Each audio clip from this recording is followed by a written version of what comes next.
Welcome to this explainer. Today, we're jumping straight into this fascinating intersection of biology, physics, and ancient law.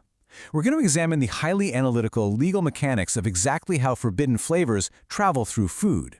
I mean, think about it. How do ancient scholars tackle an invisible problem? When a prohibited ingredient gets mixed up with permitted food, how do you actually measure the unseen transfer of flavor? It's like a giant puzzle. Let's get into it. Okay, let's dive into this. We're taking a structured journey through 5 specific variables today. We'll look at flavor transfer in cooking, roasting the sciatic nerve, the forbidden fat exception, the protective kidney membrane, and finally, the Gentile cook test. Let's start with part 1, flavor transfer and cooking. So to really understand this, we have to establish the core legal mystery of this entire text. How do we make rules for something we can't even see? Imagine, a forbidden ingredient drops right into a pot of kosher food. Sure, you can pluck the physical piece out, but what about its taste? In this framework, flavor isn't just some abstract culinary idea, it's a tangible legal entity. If the flavor of something forbidden permeates a permitted piece of meat, well, that permitted meat becomes legally prohibited. So how on earth do we track an invisible substance? Well, the text isolates the method of preparation as the very first variable to crack this dilemma. And this brilliantly illustrates the solution presented by the scholar Shmuel. He draws a really sharp line between cooking, which means boiling in a liquid, and roasting over an open dry fire. See, if a thigh containing the forbidden sciatic nerve is cooked in water, that water acts as a conductive medium. It literally extracts the flavor from the nerve and actively circulates it, spreading that forbidden flavor everywhere and prohibiting the entire cut of meat. But what if that exact same thigh is roasted? Dry heat completely changes the physics. Without a liquid medium to carry it, the flavor just remains localized. It stays put. Moving on to part 2, roasting the sciatic nerve. Now that we know dry heat keeps flavor localized, let's look at the exact physical procedure Shmuel outlines. Because the thigh was roasted and not boiled, the permitted meat surrounding the nerve hasn't absorbed any of that forbidden flavor. So you are totally allowed to literally peel away the exterior meat and eat it. You essentially eat your way down, conducting this sort of anatomical excavation, right until you stop precisely at the sciatic nerve itself. And at that point, you just remove and discard the nerve. The rest is totally fine to eat. The causal chain here is deeply rooted in the physical properties of the ingredient itself. You see, the sciatic nerve is dense. It's solid. When you subject it to the dry heat of roasting, it just doesn't melt. It doesn't emit any liquid that could travel through the muscle tissue. Its flavor is entirely contained within its own physical boundaries. And that is exactly why this whole peel-away process is a perfectly valid, legal way to salvage the rest of the meat. Which brings us to part 3, the forbidden fat exception. Ancient legal texts absolutely love to pressure test their own formulas. So what happens if we introduce a major complication by changing the primary variable, the ingredient itself?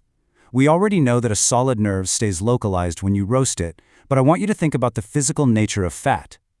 If you roast a cut of meat that contains forbidden, prohibited fat, does that same peel-away rule still apply? Does dry heat still keep the flavor locked in? Now, what's absolutely fascinating here is the stark contrast in the results, even under the exact same cooking conditions. Both the nerve and the fat are subjected to dry roasting, right?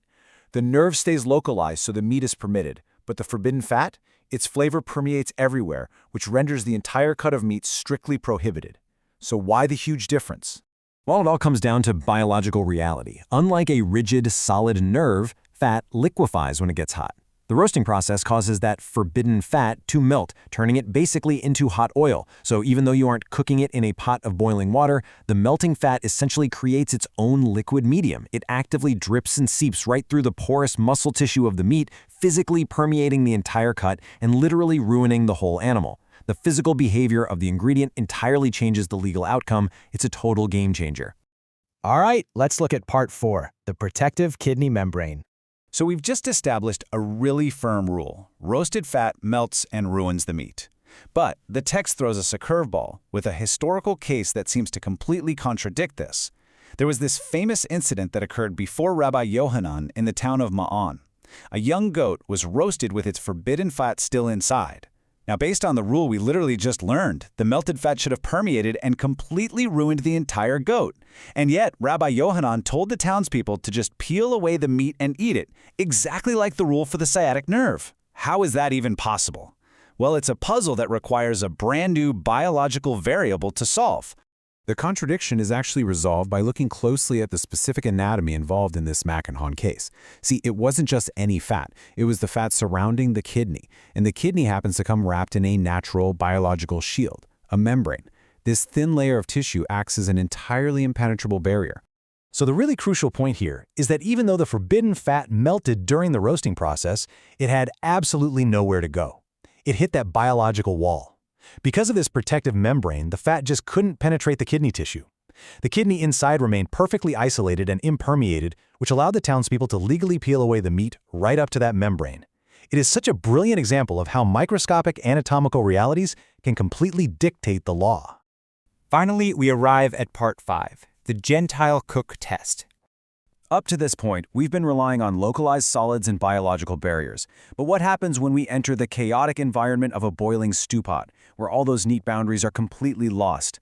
Let's move to and see how this builds into a messy, highly practical, real-world scenario. Okay, let's lay out the variables of this new case. Imagine a small, non-kosher fish accidentally falls right into a bubbling stew pot full of kosher food. We instantly know there's a major problem here. The boiling liquid medium means that forbidden flavor almost certainly spread. There's no protective membrane to save us, and it's definitely not a localized solid like a nerve. The fish is boiling and breaking down. We know for sure that flavor transfer is happening, but we have absolutely no mathematical or biological way to measure exactly how much flavor transferred. So legal theory has pretty much hit a brick wall. Faced with this impossibility, Rabbi Yohanan delivers this fascinating ruling.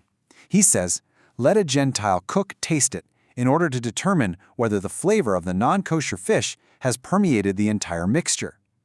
When legal theory and anatomy can no longer provide an answer, the law pivots.